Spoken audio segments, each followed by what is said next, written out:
Nice That You Looking At. Teardrops on My Guitar is a song by the American singer-songwriter Taylor Swift, originally released as part of her debut studio album, Taylor Swift, 2006. Big Machine Records released the song to country radio on February 20th, and to pop radio on November 9, 2007, as the second single from Taylor Swift in the United States. An international mix was released as part of the international edition of Swift's second studio album, Fearless, in 2009. Swift wrote, "Teardrops on My Guitar," with Liz Rose. Inspired by her feelings for a high school classmate, the lyrics depict an unrequited love. Nathan Chapman produced the track, which is a gentle acoustic guitar-driven ballad that incorporates mandolin, fiddle, electric guitar, and hushed steel guitar. The version released to pop radio features a drum loop.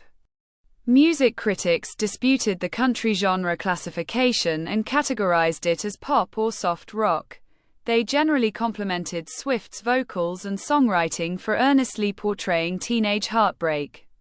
In the United States, the single peaked at number 13 on the Billboard Hot 100 chart, reached the top 10 on the Pop Songs chart to become Swift's first pop crossover hit, and was certified triple platinum by the Recording Industry Association of America.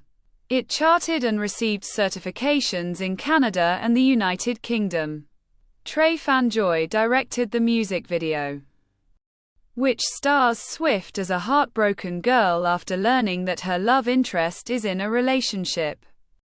Swift performed "Teardrops on My Guitar" on the Fearless Tour, 2009-2010, and during several concerts of her later tours. Taylor Swift spent 4 months near the end of 2005 to record her debut studio album, Taylor Swift, with the producer Nathan Chapman. Recording for the album was completed after Swift had finished her freshman year of high school. Taylor Swift was released by Big Machine Records in North America on October 24, 2006. She wrote or co-wrote every song, including "Teardrops on My Guitar," which was a writing collaboration with Liz Rose.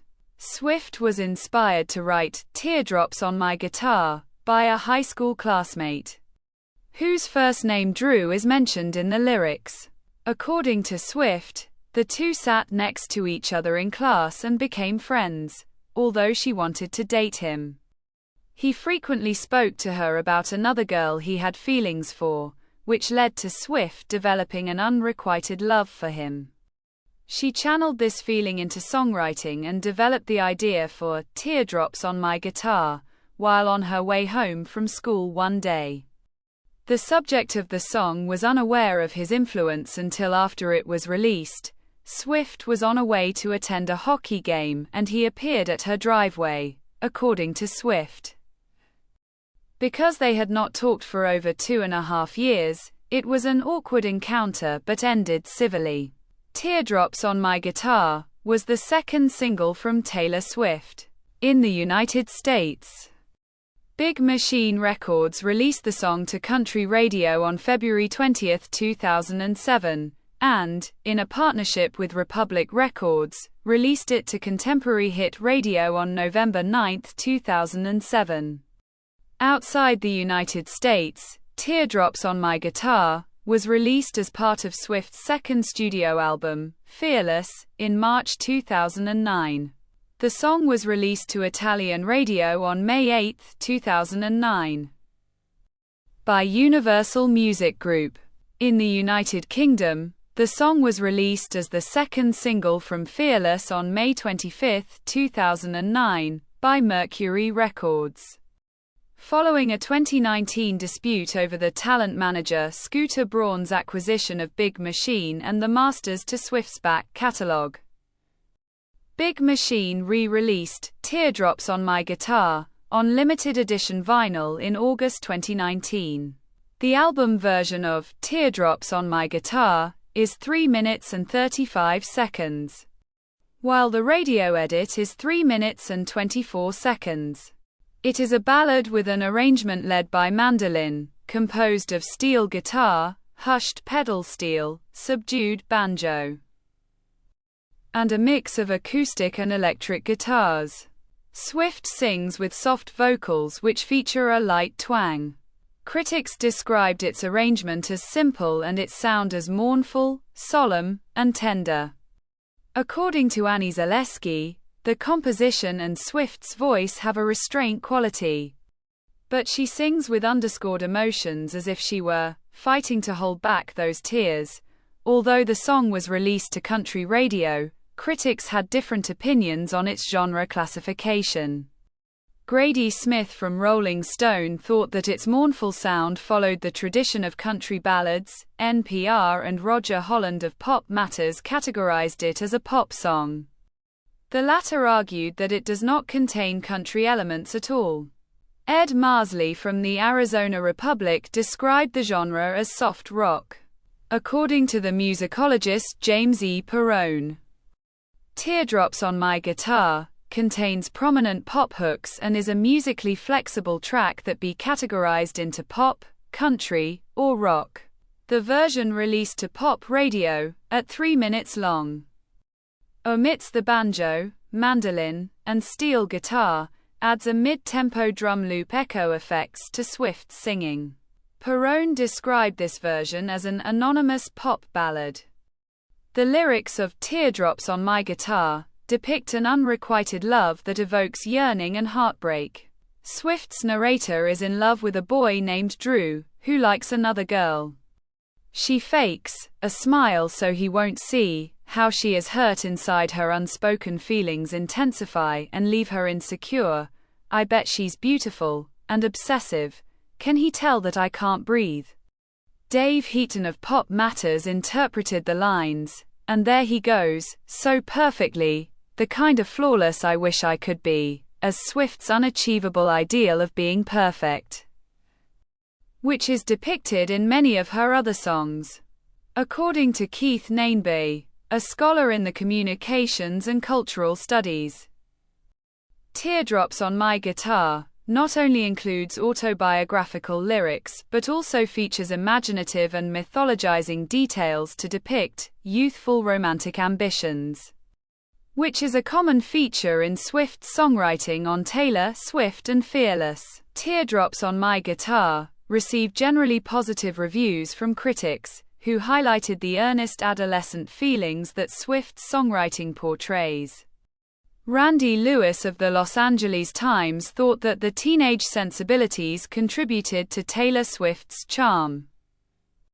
And Deborah Evans Price of Billboard thought that the lyrics had a conversational quality that made the audience easily relate to Swift as a friend. Perrone regarded the Teardrops on My Guitar imagery as one of her most memorable lyrical details. NPR selected Teardrops on My Guitar as one of the defining songs of the 2000s decade. Its editorial was impressed with the way Swift captures the physicality of yearning without overselling or over-sexualizing it, which recalled classic girl group songs by the Shirelles, the Crystals, and the Cookies, and resonated with many young women. John Bream of Star Tribune considered the song's message empowering for females. Reviews also praised the production. Price described Swift's singing voice as pure and earnest, praised the production as sweet and tender, and wrote that the song was destined to be a hit. Perrone considered the arrangement simple yet effective, showcasing Swift's early abilities to draw from diverse musical styles of country, pop, and rock. Rolling Stone selected the track as an example of Swift's early success for sounding bright-eyed but remarkably seasoned. Reviewing the pop version, Chuck Taylor from Billboard considered it a beautiful mainstream intro for Swift's burgeoning success, while Maura Johnston of Pitchfork wrote that it exemplified Swift's deft melodic touch and conversational way with deeply felt emotions that resonated with many listeners. Fiona Chua of MTV Asia selected Teardrops on My Guitar as a standout on the Asian edition of Fearless. Retrospective reviews of Teardrops on My Guitar have remained generally positive. The song was included in Business Insider's 2019 list, the 14 best songs written by teenagers, and Teen Vogue's 2016 list of the 91 best songs about unrequited love. Rob Sheffield of Rolling Stone considered it one of Swift's defining early smashes. Vulture's Nate Jones regarded the track as the best example of Swift and Rose's early songwriting cheat code, highlighting how they switched the words of the chorus around at the end of the song. Variety's Chris Willman dubbed it the starting point of Swift's pop success beyond country. Alexis Petridis of The Guardian provided a lukewarm commentary, saying that the single was well crafted but unexceptional. This is the end of the video. Don't forget to subscribe. See you next time. Bye.